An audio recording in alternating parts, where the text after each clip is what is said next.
यहाँ पे सवाल जो बन रहा है कुमकुम जी, दो सवाल यहाँ पे बन रहे हैं।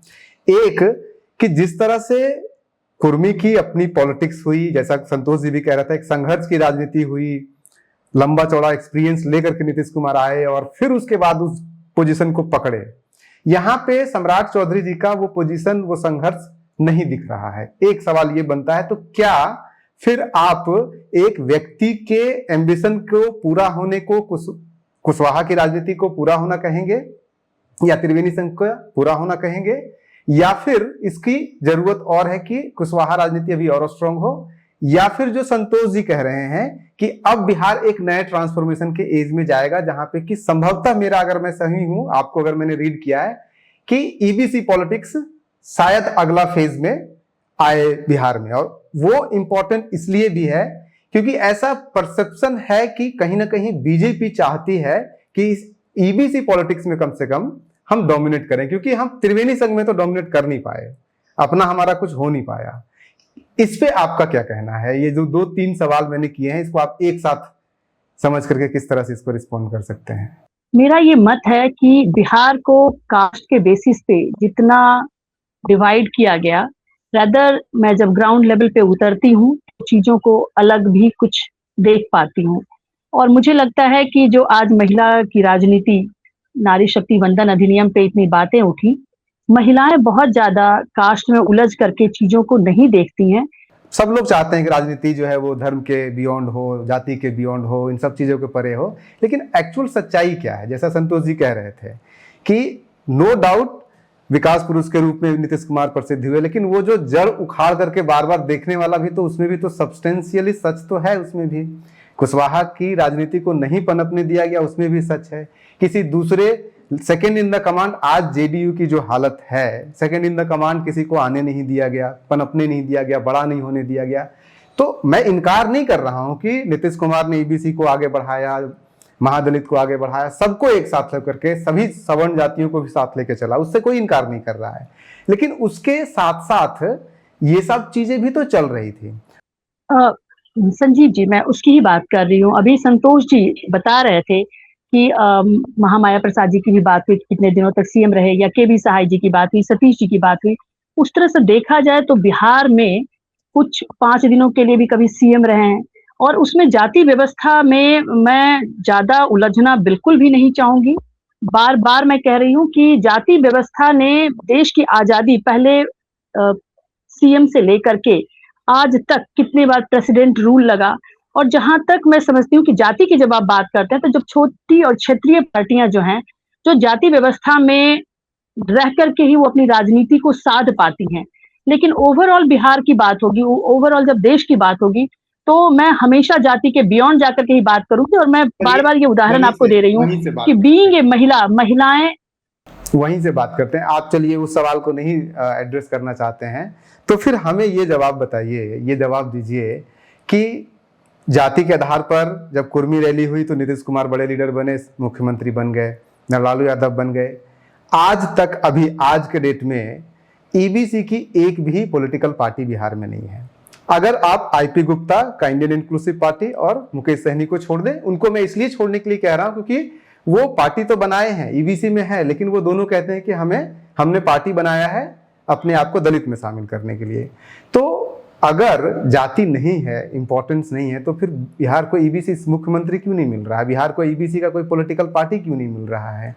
सिर्फ डिनाई कर देने से तो नहीं होगा ना। या फिर आप ही बता दीजिए कि क्या बीजेपी तैयार है ईबीसी पॉलिटिक्स के लिए, या ईबीसी सेंट्रिक पॉलिटिक्स के लिए कम से कम?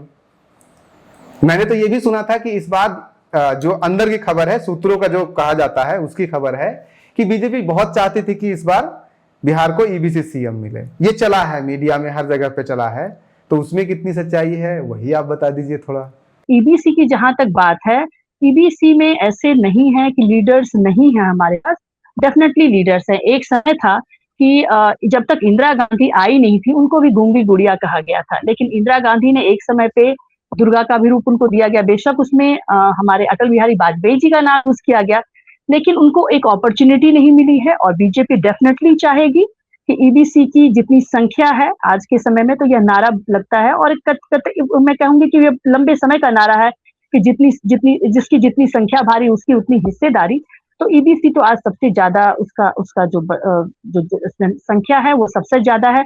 तो ईबीसी में हमारे पास लीडर्स हैं और उनको अपॉर्चुनिटी मिलेगी, और भाजपा डेफिनेटली चाहती है, और यह होगा बिहार की राजनीति में, बिहार के पॉलिटिकल एरिना में आपको यह देखने को मिलेगा कि ईबीसी की राजनीति में चेहरे निकलेंगे, चेहरे उभर कर आएंगे, और वो एक बेहतर विकल्प भी बिहार की जो डेवलपमेंट मॉडल है उसमें एक पेश कर पाएंगे। विकल्प आएगा संतोष जी।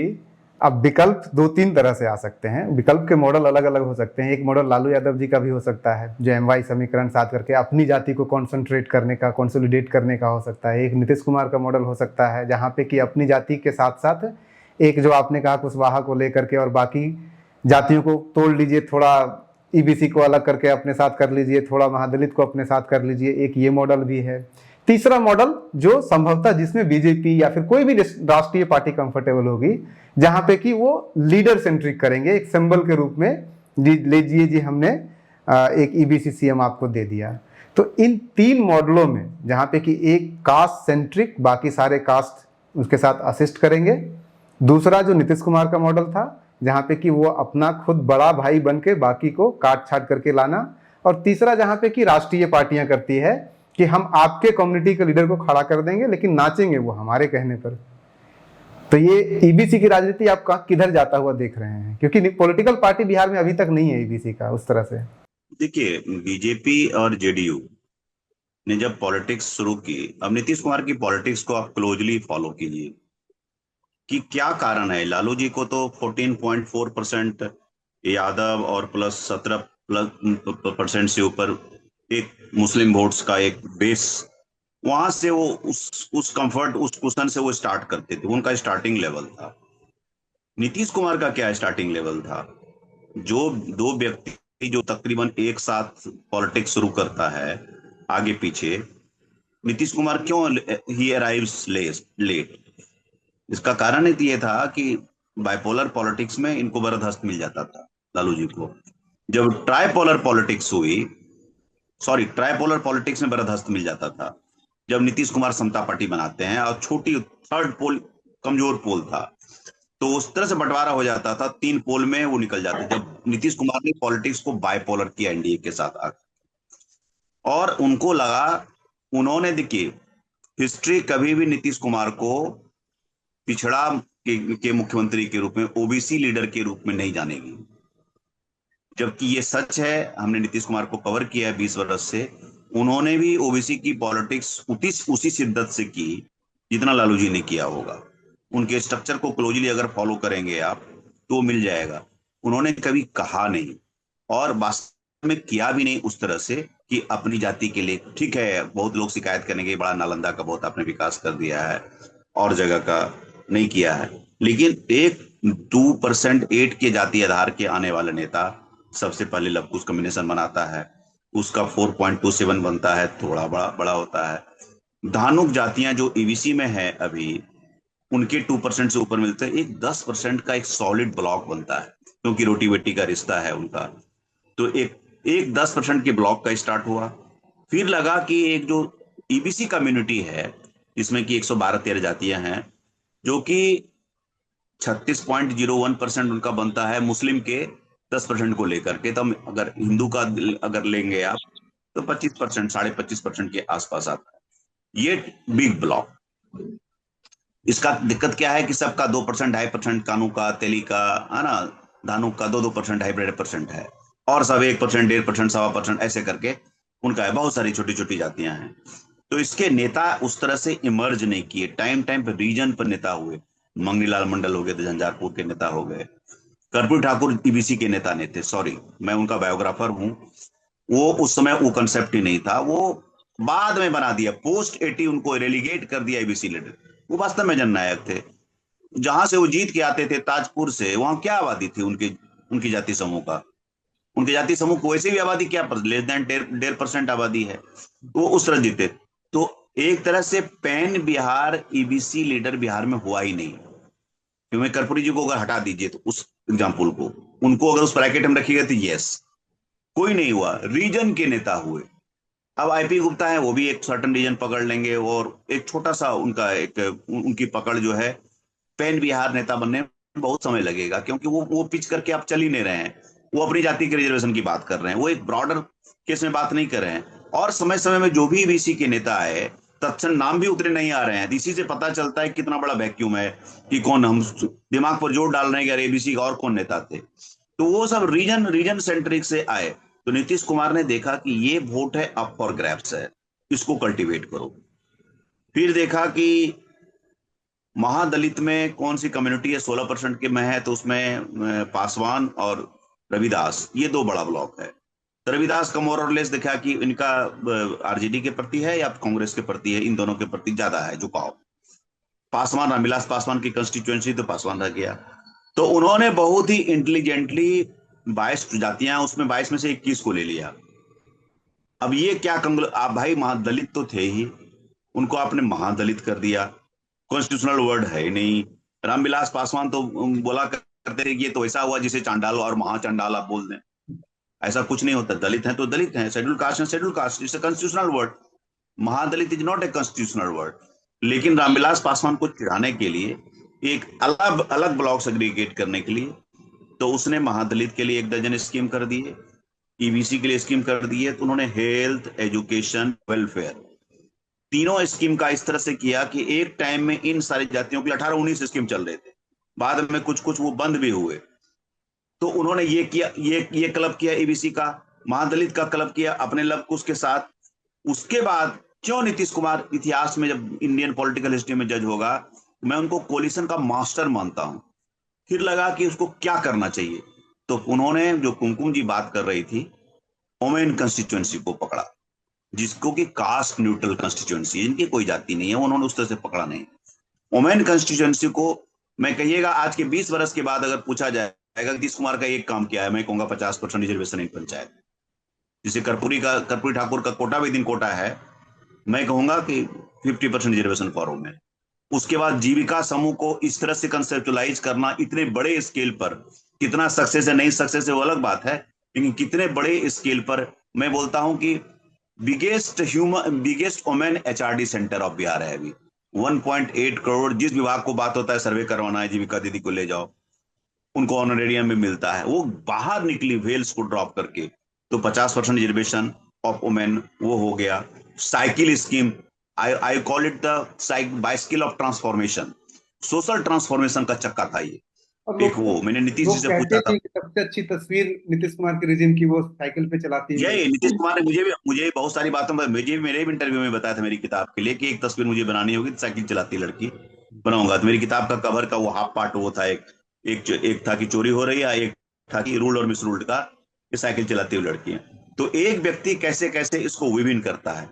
अब आपके प्रश्न आते हैं कि अब बीजेपी इसमें क्या करेगी। बीजेपी क्या करती है कि बीजेपी सारे पॉलिटिक्स को, आप गए होंगे सरवनाज भवन, आपने देखा होगा, आप you order south Indian platter, तो प्लेटर में 2 को बड़ा देगा, इडली देगा, रवा डोसा देगा, थोड़ा मसाला डोसा देगा, उसके बाद एक कैपेचिनो कॉफी देगा। मैं बहुत पॉपुलर एग्जांपल से समझा रहा हूं आपको। तो BJP coopting the best ideology of all, it is giving Bharat Ratna to Narasimha Rao, Charan Singh, Karpoori Thakur. अब कौन बचे हैं, राम मनोहर लोहिया को भी दे ही दीजिए, अब ये बचा हुआ है, मनमोहन सिंह को दे दीजिए, तो पूरा हो जाएगा। मैं मतलब द जोक्स अपार्ट, मैं ये कह रहा हूं कि बीजेपी ने the best of the ideology है, इसने कोऑप्ट किया इनको। ब्राह्मण बनियों की पार्टी के ब्रैकेट लंबे समय से, ये चेंज हुआ post Narendra Modi era. Narendra Modi era की जो ईबीसी पॉलिटिक्स शुरू होती है, वहां से शिफ्ट शुरू होता है। तो इसने एक नन यादव ओबीसी पर कंसंट्रेट किया, ईबीसी के पार्ट ईबीसी को किया, सारा तो नीतीश कुमार के साथ है नहीं, 25% में की ईबीसी फ्लोटिंग वोटर्स है, उसको कोऑप्ट किया। और दलित पर भी वर्क किया कि दलित पर भी हमको क्या मिल सकता है। तो पासवान के बड़े नेता को अपने पास, रामविलास पासवान, नाव चिराग पासवान, उनको कर दिया। आप देखिए कि मुसहर के एक नेता हुए मुख्यमंत्री बनने के बाद, जीतन रामाजीत, उनको अपने कैंप में कर लिया। अब एक रविदास बचा हुआ है और छोटी छोटी जातियां जो उसकी बची हुई है। तो ये, और अपर कास्ट तो अब मोर और लेस कंस्टिट्यूंसी मान के चले रहे हैं। तो अब जो है कि वो थोड़ी थोड़ी सारी पॉलिटिक्स को कोऑप्ट कर रही है, लेकिन नीतीश कुमार की तरफ उनकी उसकी पॉलिटिक्स में क्लैरिटी नहीं है। कोऑप्ट करती है, बहुत अच्छी तरह से कोशिश कर रही है। और वो लीडरशिप के मामले में उसकी जो क्राइसिस है, जो कैलाशपति मिश्र ने कहा था नीतीश कुमार के प्रोजेक्शन के बाद 1996 में, कि तुमने नीतीश को नेता बनाया हो, तुम्हारा नेता पैदा नहीं होगा। वो उनका साफ लग गया। Best they could produce is Sushil Modi. Sushil Modi थे, वो असर्ट नहीं करते थे। आज सम्राट क्यों बड़े नेता बन रहे हैं? क्योंकि असर्टिव हैं, एग्रेसिव हैं।